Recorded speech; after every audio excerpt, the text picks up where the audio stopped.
On this episode of Booked on Rock, at the age of 60, Anne Abel decides to quit her job and go to Australia to see a series of Bruce Springsteen concerts in hopes that it will pull her out of a lifelong debilitating depression. What happened? Find out next.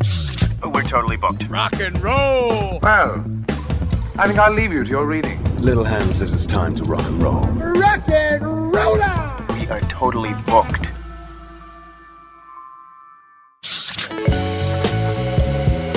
Everybody, welcome back to Booked on Rock, the podcast for those about to read and rock. I'm Eric Senich. Our guest this episode is Anne Abel, the author of the memoir High Hopes. Thank you for being here, Anne.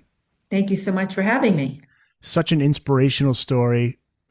I read the book. I'm a huge Springsteen fan. I was just saying before we began, not at all surprised at the effect that Bruce's shows can have, but your story is... It's one of those stories that it's almost hard to believe, but it's true. Talk about the inspiration behind this trip. What led you to Australia to see Bruce Springsteen? Okay, well, I suffer with severe recurrent depression. I mean, I am really depressed. I had been inpatient in a psychiatric hospital twice, each time had 2 regimens of ECT. And then the summer before my first concert ever, at the age of 59, I had never been to a concert, but that summer I had my 3rd regimen of ECT, and it had to be aborted halfway through. I was outpatient, but it had to be aborted halfway through because I was losing my memory. As a result, I did not remember the July wedding of my son and daughter-in-law.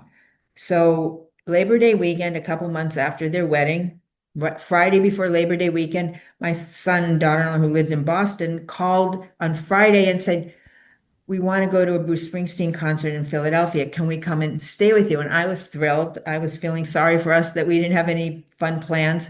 And then I said, "Of course." Then he said, "Do you want to go with us to the Bruce Springsteen concert?" And I said, "Why would I want to go with you at 7:00? I'm going to sleep." And then he said, "Well, can Kyle," that's his wife, "bring her wedding dress and show you since you don't remember the wedding?" So they arrived on Saturday with the wedding gown, and my daughter-in-law is a second-generation Springsteen fan, and she had just been catching up on her New Yorker magazines since the wedding and had read a David Remnick story about Bruce Springsteen, and I think she said he was turning 63, so she better see him soon. So I wasn't really sure what that meant since I'm only 3 years younger. Yeah. He was going to die. Did she mean he was going to retire? I didn't want to think about it. But so they came on Saturday, and then the only thing that helps me with my depression is working out. So Sunday morning, I got on my bike. I'm listening to the golden oldies my husband put on, and then I'm thinking, I want to go to that concert just to spend time with my kids. So we went, and as we're sitting there, and since I didn't remember the wedding, they're showing me thousands and thousands of photographs on their phone. And then suddenly, as the crowd mysteriously rose in unison, I rose too. And up on the screen was the face of a man with the biggest, kindest smile I had ever seen. And for the next 3+ hours, that man's energy, humanity, and enthusiasm lifted me. For 3+ hours, Bruce Springsteen made me feel like I had a chance. The following Saturday, my husband and I went to Chicago to see him in Wrigley Field. I mean, I didn't understand the words, but the music, it was like it just came. We were up on the 3rd tier of the 4-tier stadium, but he was tapping and strumming and singing, and it just looked like this man this was where he wanted to be with me and the other 40,000 people. It was just wonderful. And for the rest of the fall, I went to a few more concerts if I could drive to them. And then exactly a year later, 13 months later, I had been teaching at the Community College of Philadelphia for 5 years, and it was great. But this one year, I had the class from hell. And the 5th week of the semester in October, after having literally one desk too many thrown at me, I mean, can you imagine these chair desks being thrown? I just walked out the door. It was 12 o'clock. I burst out of the building. The sun is on me. It's warm. I'm looking at the beautiful foliage, and I thought, I deserve better than this. I am never coming back here. But as soon as I was in my car making a U-turn, I was panicking. I was terrified that with my kids grown and living on opposite coasts and my husband traveling, without the structure and focus of the classroom, I would fall back into the abyss. I was not doing any more ECT. The third regimen had given me atypical jaw pain. It took them 6 months because when you bite down when they shock you, they put a plate in your mouth, but sometimes you clench. And I just wasn't doing it again. I was 60 years old. I knew myself as well as any mental health. I needed a lifeline and I needed it fast. And as I'm merging onto the expressway, I remembered seeing somewhere that Bruce Springsteen was going to be touring in Australia in February. This was October. And I thought, that's it. I will go to Australia and follow the tour. Now, I hate to travel. I hate to be alone. And remember, I hadn't known who this guy was 13 months ago. But Bruce Springsteen's concerts made me feel hopeful. They made me feel alive, and they were fun. Until I went to my first Bruce Springsteen concert, I had never done the three-letter F word. So I got home that day, and without even taking off my coat, without saying hello to my dogs, I sat down, Googled Australia travel agent, wrote to the first five who popped up, and the next day, one of them called me, and I just booked the trip with her. I said, all I want to do is work out, go to concerts, there were 8, and write. And I wasn't surprised by the first two, but I suffer with severe writer's block. And in the 5 years I'd been teaching, I had been happy teaching other people to write. But as I was thinking about this trip, I get my will to be happy must have bubbled up and reminded me that I also wanted to write. So I booked the trip in October, and I just tried. And as soon as I booked it, I was like, this deal was sealed. I was doing it. And then the voice in my head said, you're doing what? Anne Abel, you are so pathetic. You have nothing better to do with your life than chase an aging rock star across the world. And that just went on. That voice looped for 3 months. But I just ignored it. But then a month before the trip, I could no longer ignore that in exactly 28 days, I was going to be on a 16-hour flight to the other side of the world alone. It was January 1st, and by now I couldn't even remember what I liked about Bruce Springsteen.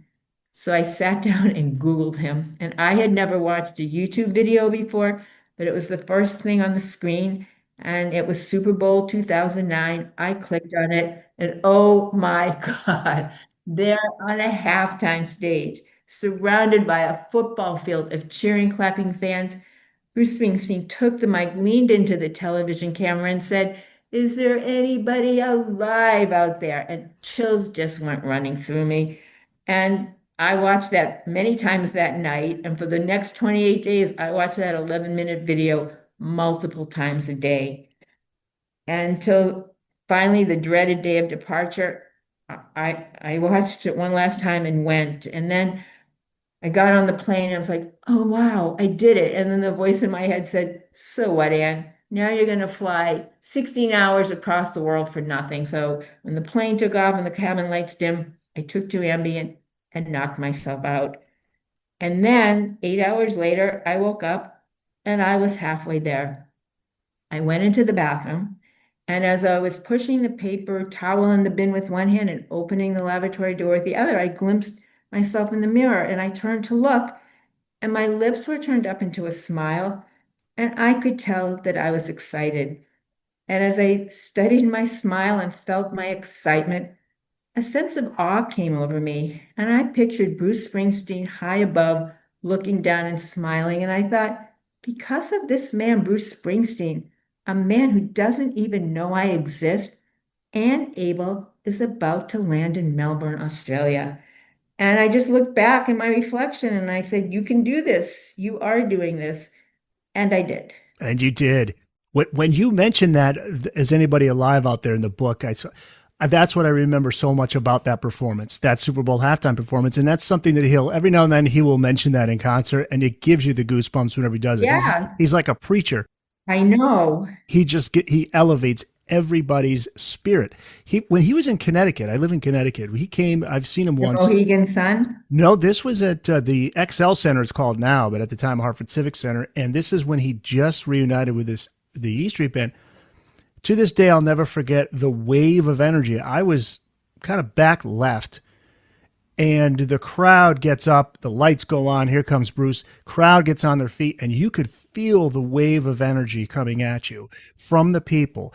It was the most amazing sensation that I've ever felt. And to see, and you're getting the vantage point from what he's seeing, it is absolutely, it's like you're going to a rock and roll church. It's really what it feels One like. of my favorite things that he says sometimes is, I can't give you life everlasting, but I can give you life in this moment. And Yes. that's it. That's what it's like. That's what it is. Booked on Rock Podcast. We'll be back after this. When? Oh, patience, my dear, patience. Remember, absence makes the heart grow fonder. What did your husband say? You mentioned that in the book. You talk about that. What was his response right away Well, I when you came told home, him? and after I, wrote to the travel agents, I called them, told them I had quit. And he said, I understand you've been having a hard time. And he's a professor. He had a sabbatical that year. And I said, well, will you go with me? And he said, no, I don't like Bruce Springsteen. I don't like the seats. They're not good for my back. So I said, okay. Now, a few months later, in December, a month before my trip, I was in bed and he was packing for a trip, and I'm watching him. He's like such a professional packer. And then I realized my husband would do anything for me, really anything. Anything he could do to make my life a little bit better. But yet, so I'm sitting there watching him pack, and I'm thinking, but why isn't he going with me? So I stood up, I went over to him, and I just looked up at him and I said, you would do anything for me, but you won't go with me to Australia? And he's taller than I am. And he looked down, and there was a split second, and he said, okay, I'll go. And I just stood there staring at him. And as neither of us moved a muscle. It was probably like a second. And I was imagining us running from one airport to another, and him not being able to do his work, and his not being happy. And I just thought, I am going to have enough trouble taking care of myself. I don't need to be worrying about him. And I just said, that's fine. I'll go myself. And sure enough, you did. Yeah. Yeah. And there's great stories that are throughout this major story about going to see Springsteen in Australia, which one example is a Springsteen fan in New Jersey. There was a snowstorm, right? And there was a Springsteen fan there who worked at the airline who helped you out. Yeah, this is great. Now, I hate last days of things. So I was leaving on a Saturday. So Friday, my son used to call it the Cavern of Sorrow, like the day before he'd go back to school, and because tomorrow at this time we won't be together. So I hate those Fridays. But I think it was Thursday, a friend called me and said, Anne, there's a snowstorm. I was supposed to leave on Saturday and go out to LA and fly to Australia from there. And she said, Anne, there's a snowstorm coming. You've got to go out a day earlier. And I didn't want to go on this trip, but I had to go on this trip, and no snowstorm was going to stop me. And I ran to call the U.S. Air, and I told her this. She goes, well, we don't show any weather. We'll have to charge you a change fee. And I said, oh, what? And I said, fine. And then as she's clicking away, I don't know, I just started talking. I said, oh, I'm going to see Bruce Springsteen. And she goes, oh, really? My sister once saw him. And then we started talking about it. And I said, she said, yeah, he's really amazing. And I said, I know, I wouldn't be doing this trip if he weren't. And she said, just a minute, I'll put you on hold. I didn't know what she was doing. And then a minute or two later, she comes back and she said, my manager is also a Springsteen fan. We're going to waive the weather fee. And I still get chills remembering that. And I felt like and I had asked her where she was. She was in Texas. Her sister was in New Jersey, and there I was in Philadelphia. And I just said, by saying Bruce Springsteen, I had become a link in a chain from Philadelphia to New Jersey to Texas. And it was just and this happened on the plane when I got on. The flight attendant asked me why I was going. And I have to tell you, I was so embarrassed to tell people what I was doing. Yeah. Friends rolled their eyes at me. They, it must be so nice to be able to just go, off to Australia. So the flight attendant, she said, what are you doing? Why are you coming to Australia? So I kind of winced and told her, and she said, oh my, you're so courageous. And later one of her colleagues came over, but that was part of what helped me. I didn't go on this trip to change. I just went for structure and focus, but I came home a different person. And a part of it was the kindness of strangers that I met along the way, who just looked at me a different way, different way than people at home had been looking at me.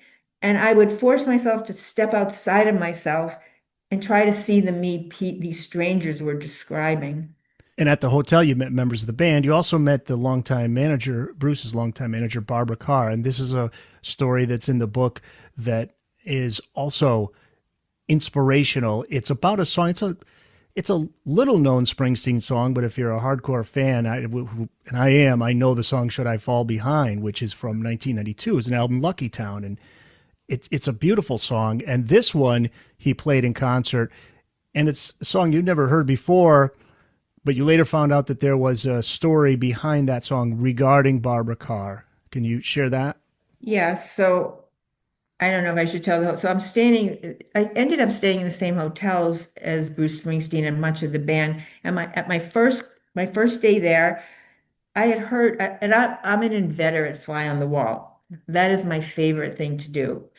But I'd never been a fly on the wall, an A-list wall. But I'm standing there and I heard two people behind me talking. A woman sounded like she was about my age, and then a younger man. And then he left. And I kind of had a feeling maybe he was part of the band. So I turned around, we started talking. Finally, I asked her who she was, and she said Barbara Carr, and didn't mean anything. And then she said, well, I've been Bruce Springsteen's manager for however many years it was. And someone had given me a book before I went on my trip. So I looked her up. And the second time I looked, I found out it was just really tragic. Her daughter had died of sarcoma, a rare cancer, at the age of 21. And I read that she was engaged to be married, and Bruce Springsteen and his wife were going to play If I Should Fall Behind at the wedding. But I read that instead they played it at the funeral. They sang it at the funeral. Our guest this episode is Anne Abel. She's the author of the memoir High Hopes. And there was a moment when Bruce walked by you after the first show, and you decided not to try to get his attention, touch him, get a selfie with him. I'm curious as to why. Did you feel like it was kind of like a Wizard of Oz moment, like maybe he's not going to be what Exactly. I imagine? Yes, there were two reasons. The first time, I thought I was this really cool person and not going to go chase after. But the first day I was in Adelaide, before my first concert, I'm sitting in the lobby, and first these guys came out of the elevator all dressed in black, and I went running, and I thought it was really cool that I was just going to watch. But the minute I saw these band people, I went running up. I said, "Oh, are you part of the E Street Band?" And they laughed in an Italian accent, said, "Oh no, we're not." So I went and sat down, and then Tom Morello came, Jay Clement. And I went running over, there was nothing cool about me with my cell phone, take a picture. And then I had a bag and Tom Morello he said, "Okay, but I'm in a real rush." So I said, "Okay, but I have to go get my bag." Someone had given me I Heart Bruce Springsteen. I said, "I have to go get my bag." So I took these pictures. And then the concierge that was, had been helping me with my devices. And he said, "Oh, have you never met Bruce Springsteen?" I said, "Oh, no." And then after meeting these people, I just went over to the concierge table. I said, don't even want to meet Bruce Springsteen. First of all, I don't know, how would I say in 1 minute all that this man has done to me? So that was the first reason. I didn't know what I would say. And the second reason was, I don't know what kind of man Bruce Springsteen is in private, but I know what kind of person I think he is on stage. And for me, he's a magician. He's up there and he casts a spell on me, which, for a depressed person like me, to be able to sustain this kind of energy and enthusiasm about someone, it's just phenomenal. So I did not want to go past what I saw on stage and maybe find out, like Dorothy in The Wizard of Oz, that he was this curmudgeon guy, and I'd be stuck there in Australia following some guy who wasn't very nice, and that would have really put a damper on me. But so that was why I did not want to meet him. There's another great story regarding an 80-year-old man who was at one of the shows with his son. He had never been to a Bruce show. His son was a huge fan, and something's off with Bruce at the start of the show. His energy is off. But by show's end, that 80-year-old went from being disappointed to having the experience of a lifetime. That was one of my favorite stories in the book because I got there, and I always wanted, I don't know anyone. I turned to whoever, have you ever been to a Bruce Springsteen show? No. Oh my God, and he said his son had brought him here. Is it okay if I tell this story?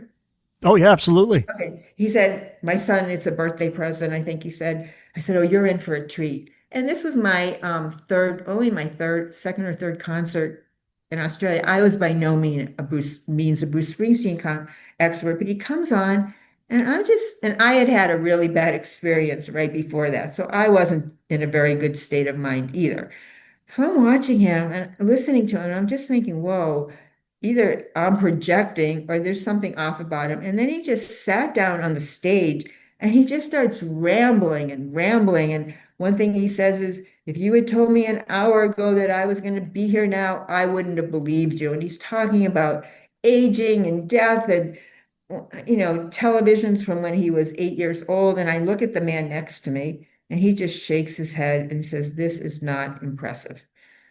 And then and I usually stand at, concerts, but I sat down. Even the people in the pit were just kind of, it was just like we were all just there with him. And my feeling about it was that we've all been, if we weren't there then, we've all been where Bruce Springsteen was. And we're all just there and we're just not really sure. And then he starts talking a little faster and a little faster. And then the energy, and before you know it, everybody is just up and dancing. And, it was just wild. And it was like we had all hit rock bottom with him. And then he just brought us like triple time to the top. And at the end of the concert, I looked at this man and he said, this was an experience of a lifetime. But, it's like sometimes he's like a hypnotist. He had us all kind of hypnotized. He's talking, we're there with him, and we're completely connected.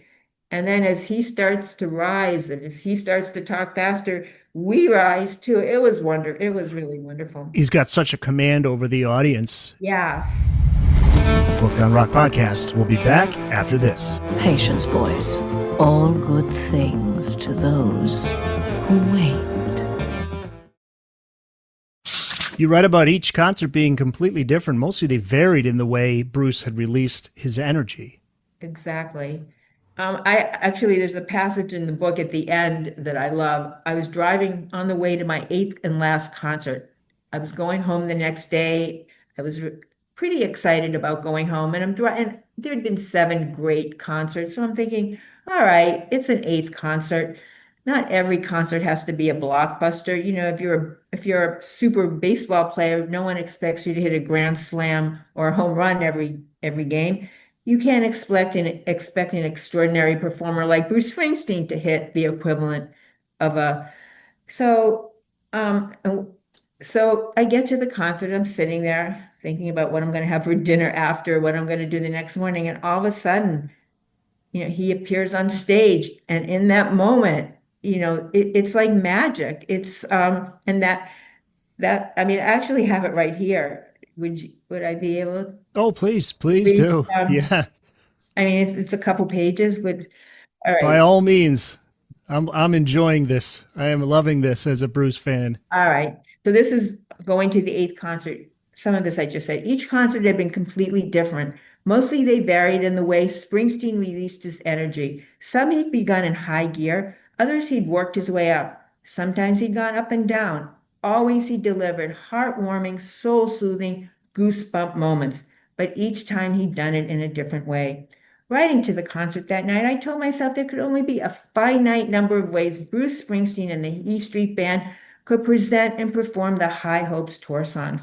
I didn't think they would be able to add a new or novel twist to this final concert in Australia. I knew, of course, that Springsteen wasn't going to come out on stage and mechanically run through a set list of songs from the album mixed with sign requests from the audience. I knew he would make sure that all 12,000 of us in the audience had a good time. But I had never heard of an extraordinary baseball player hitting a grand slam or even a home run every time he went to bat. Bruce Springsteen was an extraordinary performer, but I didn't expect him to hit a musical grand slam or even a musical home run every time he took to the stage.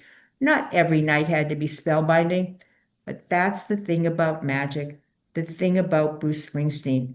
One moment you're sitting with your feet on the ground, your butt in your chair, thinking about what you're going to eat after the concert, what you're going to do the next morning. Then Bruce Springsteen appears on stage, and when he does, you jump to your feet. You clap, you dance, you jump, you sway. Goosebumps pop up all over you. You're not thinking about the past moment. You're not thinking about the next one. You're simply and wholly in each and every moment, following every footstep, every heel tap, every strum, every word, every muscle ripple of the man with the smile. Sometimes beatific, sometimes mischievous, sometimes mournful, sometimes soulful.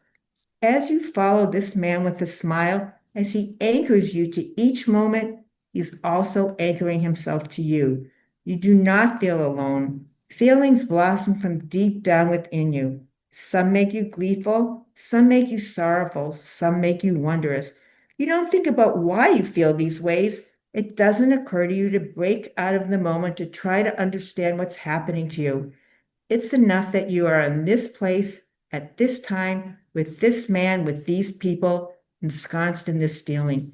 You do not think that you have been cast under a magnificent spell, a spell that awakens every single cell in your body, a spell that fills every single cell in your body with pulsating life. You are not thinking about feeling alive. You are alive. You are alive in the here and now. You are alive with this man, with these people. You want for nothing. You have it all. It's beautiful. That's a Bruce Springsteen concert. And Bruce himself has talked about his battles with depression. So I always wonder, he's getting energy off of the audience. He's getting that same energy that the audience is getting off of him. Oh, it's amazing. It's just amazing. And I remember one night in Australia, he came out on stage.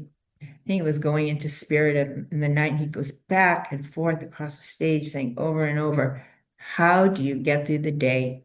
How do you get through the day and stay alive inside? And watching him go back and forth, I thought, if Bruce Springsteen can say this to an arena full of fans, I must not be the only one feeling like this. It's okay to struggle. It's okay to struggle and to try and try again. I mean, he was validated. And I'm not saying every song was about depression, but those like really resonated with me. Or I had never had fun. I say done the three-letter F word until I went to my first Bruce Springsteen concert. But one night in Australia, he was doing 10th Avenue Freeze Out, and I was just learning the words as I was going to these concerts. And then I suddenly heard the words, and it's all right to have a good time. And the minute I heard that, I thought, it's 100% okay. It's okay for me to have fun.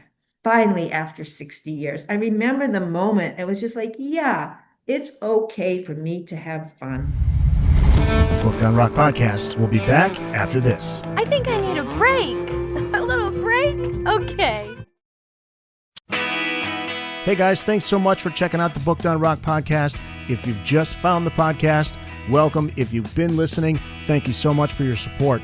And make sure you tell a friend, a family member, share on social media, and let people know about Booked on Rock.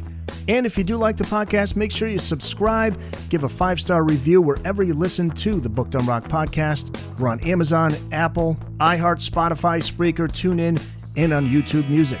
You can check out the full episodes on video, along with video highlights from episodes on the Booked on Rock YouTube channel. Find it at Booked on Rock. Thanks again for listening. Now back to the show. Talk about 10th Avenue Freeze Out. I mean, there are so many great Bruce songs. I'm curious as to what are the songs that you love, especially since writing the book, since seeing him live, because you talked about Waiting on a Sunny Day being one, High Hopes being another. We talked about If I Should Fall Behind. What are some of the songs? Well, actually, I'm just putting the audiobook together, and they wanted to know what song I wanted for the intro and outro, and I didn't even have to think. I said, Dream, Baby, Dream. And I know it's not his song, but he does the cover. And I will tell you, in Sydney, he did a solo encore of Dream Baby Dream. And growing up, I had never been allowed to dream. I never even thought about it. I was so busy trying to do everything I was told to do that I never thought about what I might want to do or be. And as a matter of fact, I was once at a John Oliver, in the front row of a John Oliver show, and he pointed at me, spotlight it all, and said, what did you dream about as a kid? And I just nodded and he moved on. I didn't want to ruin his show. But that night in Sydney, watching Bruce Springsteen sing Dream Baby Dream, I felt as if he were imploring himself to dream. And the music filled me and lifted me. And that night, I floated out of the arena feeling as if I could dream. And it didn't happen right away, but I believe that once you feel something, it's easier to recreate it. And that was just such a profound moment for me, just watching him and just feeling like he was telling himself to do this. And the music, and it's hard to put it into words, but it just makes that music, it just makes, I think, makes you feel like dreaming. Another cover song he did, the Bee Gees Staying Alive. Yeah, This yeah, is another good one too. yeah, Let's talk yeah. about this one. Yeah, then he went into his classic Spirit in the Night, but yeah, you're right about how you felt a spirit come over you. Yeah. Felt that emotion.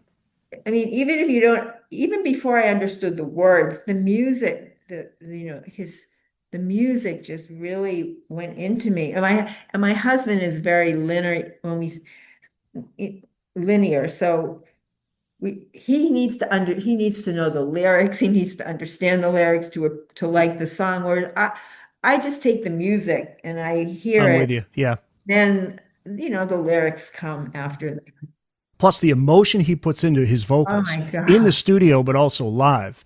I mean, I was about 18 or 19 in college when I really got into Bruce, and you just felt that energy coming through just in the studio recordings. But I always felt like there's a part of us in him and vice versa. He's a regular guy, came from New Jersey, didn't have a whole lot of money, went through difficult times with his dad was tough on him.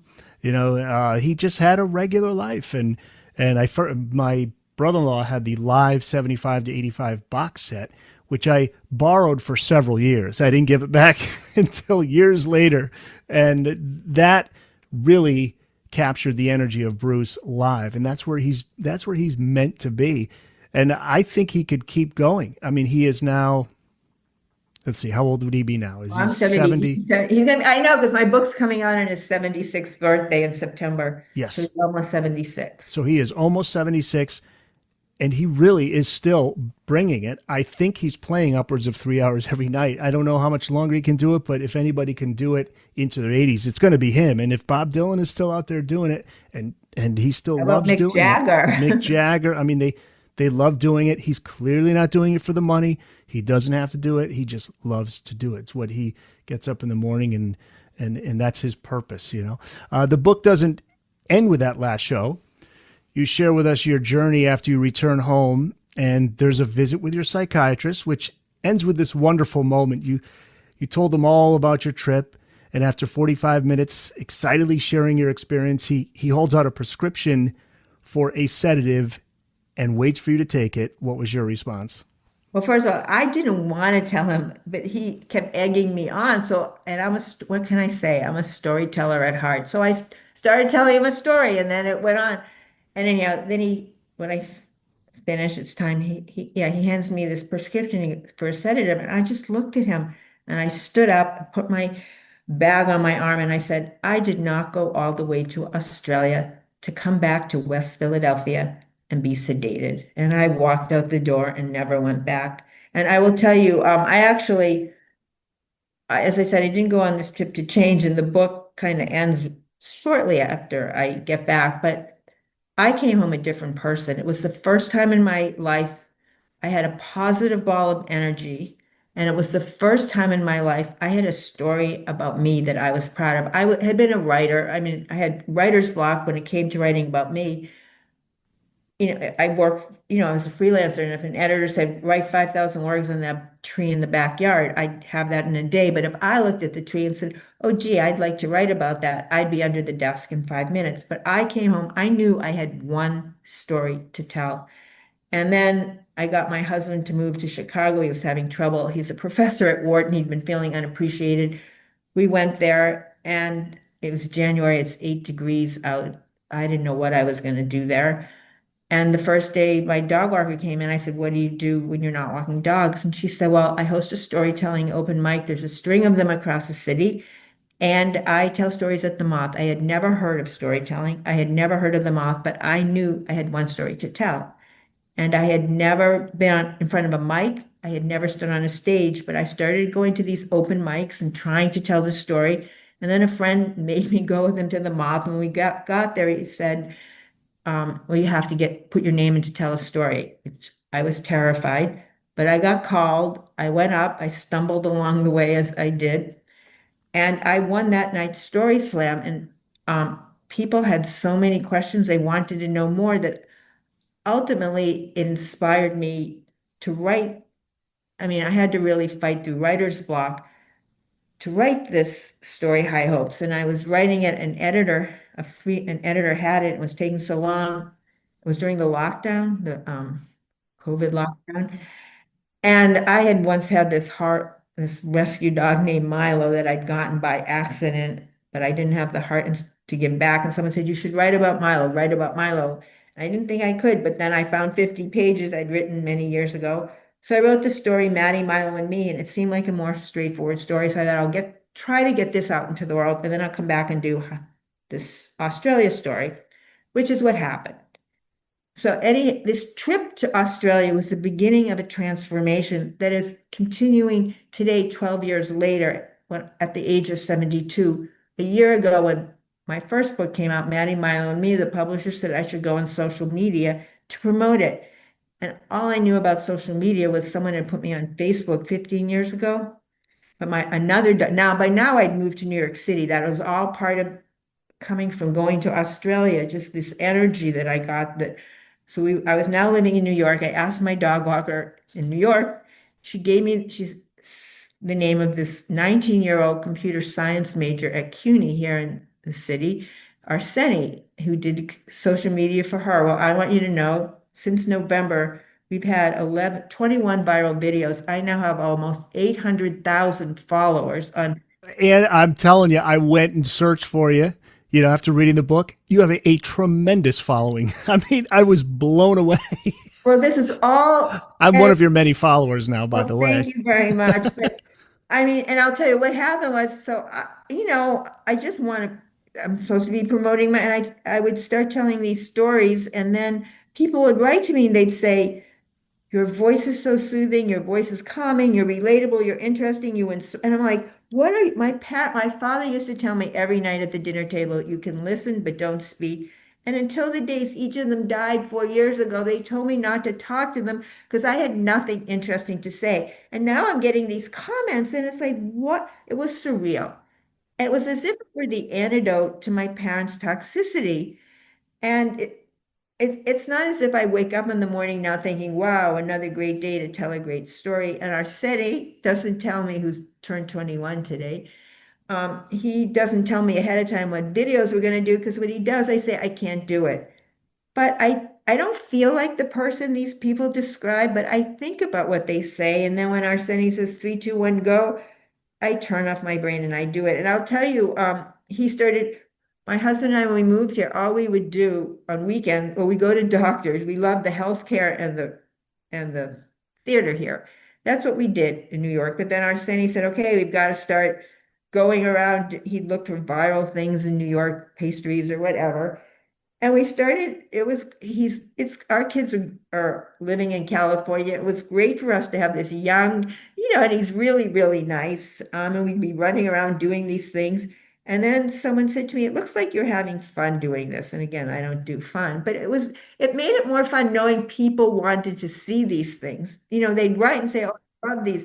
So then my husband was supposed to go to Paris in September last year to give a paper, but then he had surgery, so he couldn't go. So he rescheduled for June. And someone said, well, maybe you and Arsetti should go to Paris and do posts there.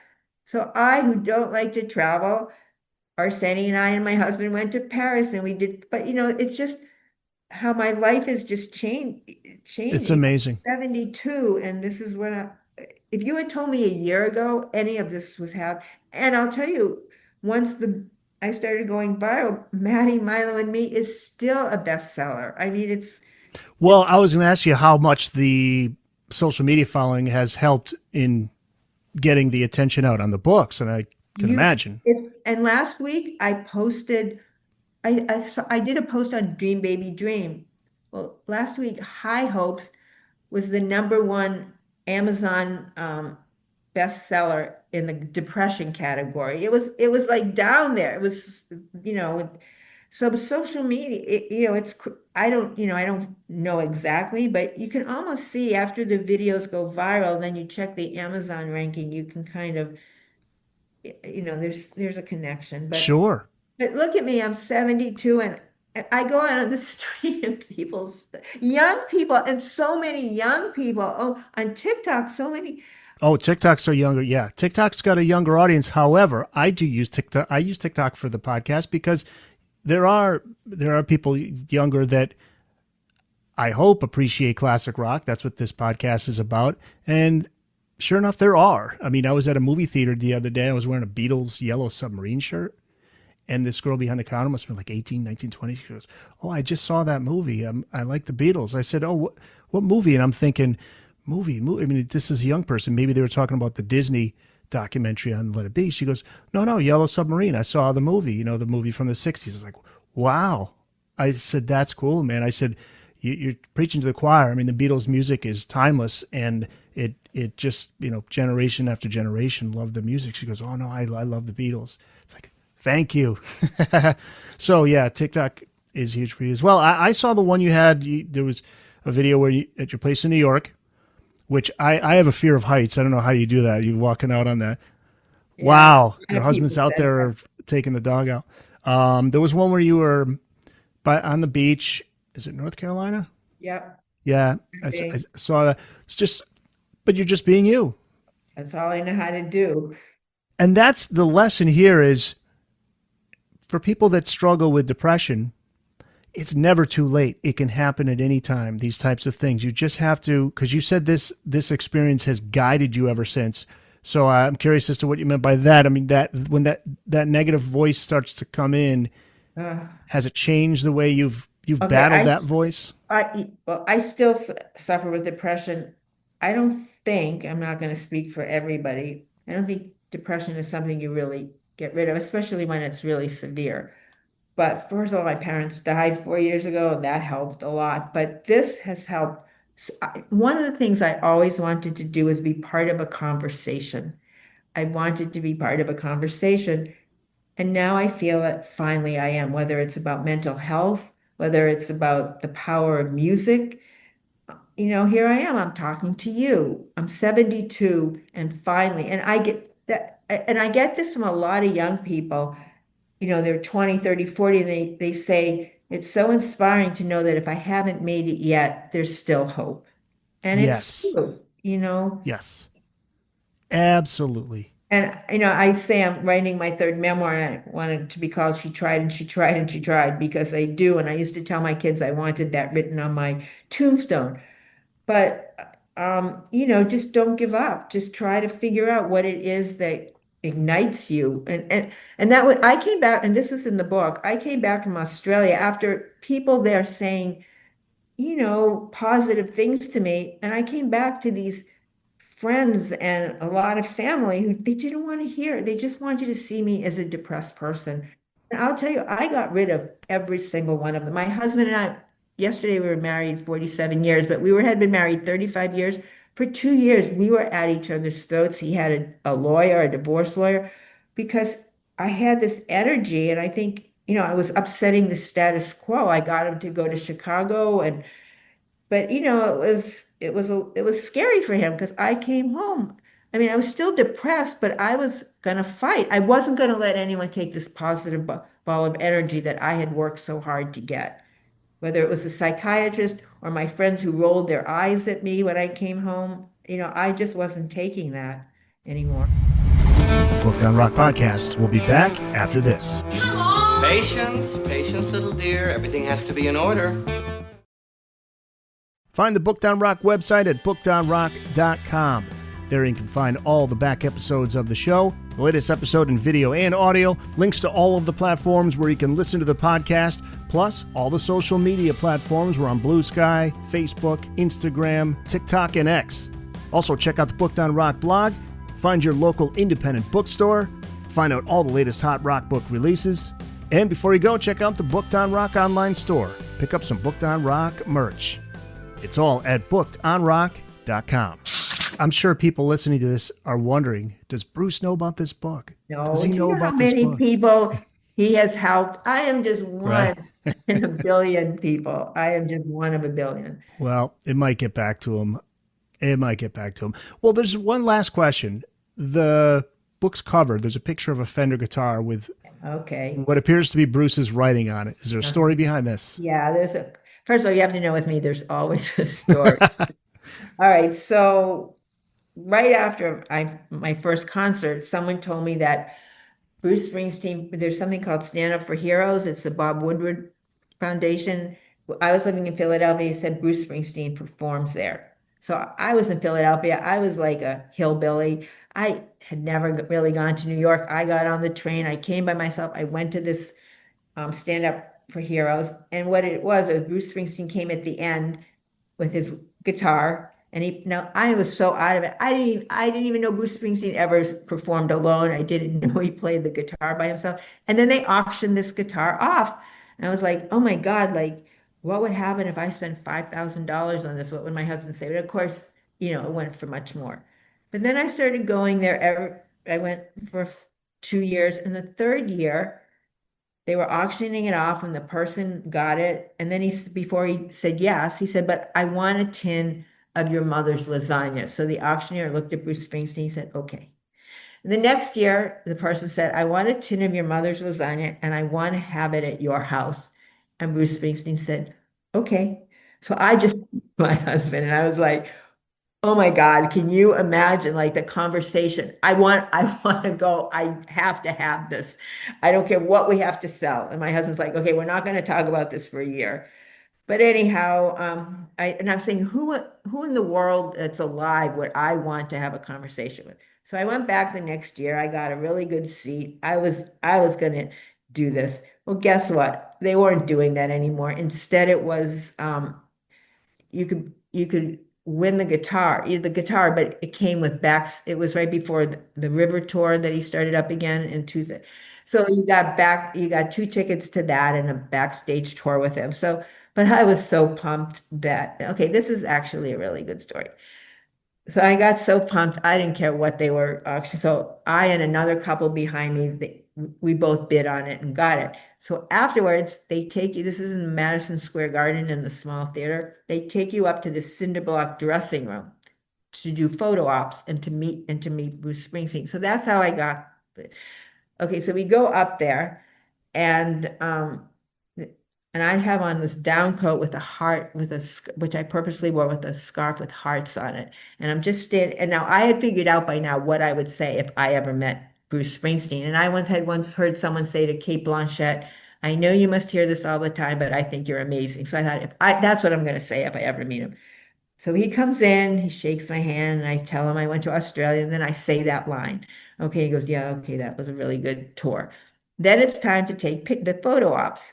And the other couple who had won the guitar, the woman was in her 40s and she had long blonde hair and she had blue dress with the cleavage and everything. He did the pictures with her. Then he does the pictures with my husband. And remember, I'm in a winter coat with a heart scarf on. So I said to him, could I, after we do these pictures, could my husband take a photo of you and me? He goes, sure. So and my husband stands there with the iPhone, and then Bruce Springsteen puts his lips on my cheek as if he's kissing me, and my husband screws it up and he has to do it longer. So my favorite story about that is that Bruce Springsteen is the master of minding the moment. Like if he had put a kiss on that woman with the dress with the cleavage, like that who knows what that would do. But and then I once in 2014, I went to a concert in Albany the day after Mother's Day, and he goes out to take card, and someone gave him a letter, and it was this really long letter. He goes, "Oh fuck, I don't know if I want to do this." And then he gets to the end, and it says, "My mother's a big fan of yours, and I'm a big fan of my mother's. Would you dance with my mother?" And he goes, "Oh," and then he takes her up on stage, and he cues the band and they dance to Save the Last Dance for Me. Now, this was the day after Mother's Day. I had had the worst Mother's Day of my life. A lot of people had had bad Mother's Days. Either they wished their mother, everyone had a mother or Right. something. And it's up on the big screen. This woman was perfect. She had, mom jeans and little white sneakers and a perfect little bob, and they're doing this dance. And we were all just, he just knew how to connect. And this huge guy who was standing next to me, he taps me on the shoulder and he points up to the big screen to, everybody, you know what I mean? He knew how to connect with everyone. And that's the same way he kissed me when I got the guitar. And then I had, he couldn't do Dream Baby Dream, so he did for the inscription. So it was Waiting on a Sunny Day. Yes, I'm trying to read them. My head's turning here to the side. To Anne. Let's see, what is it? To Anne from, it's hard to read his right. I thought I saw a breeze, must have been, it's the chorus. But look how creative he is with just writing that, like he does a little guitar. The sun. The sun. Yeah. Look at the signature. Yeah, that's so cool. That's on the cover of the book, which people can get on September 23rd, right? You can pre-order it now. You can pre-order it now. So you can go to all the places, usual places like Amazon. You can also look for it at your nearest bookstore when it's out in September. You can find your nearest independent bookstore at bookedonrock.com. Now, where can people find you online and talk about website, social media? Let people know. My handle is... Whoever's left that doesn't know about your social media. It's, I guess, my name is ANNESIMA, my middle name, ABEL, Anne Abel at. So that's what you... website is AnneAbelAuthor.com. AnneAbelAuthor.com. Okay. And it's ABEL, not ABLE. Gotcha. And I think through the website too, people can also connect to the social media sites. And order the book. So yeah, perfect. And this was such a great discussion, and I'm so happy that we were able to do this. Again, I'm a huge Bruce fan, but I also have struggled, as so many. I struggle with depression, but more so anxiety for me. Anxiety is just always right up in my face, and always sometimes it gets to be so bad that it leads to depression. Like, like that voice in your head, like you're not going to beat this, and you have to fight it. And for me, music has always been the most powerful tool, to lift you up. Right. So, and Bruce has been one of those guys his music has been like a best friend to me since I was 19 years old, and will be right until the end. So that's why I just love this story. It's a beautiful story. So thank you for being on, and thank you for writing the book. Thank you for being so accepting about it and understanding and for everything.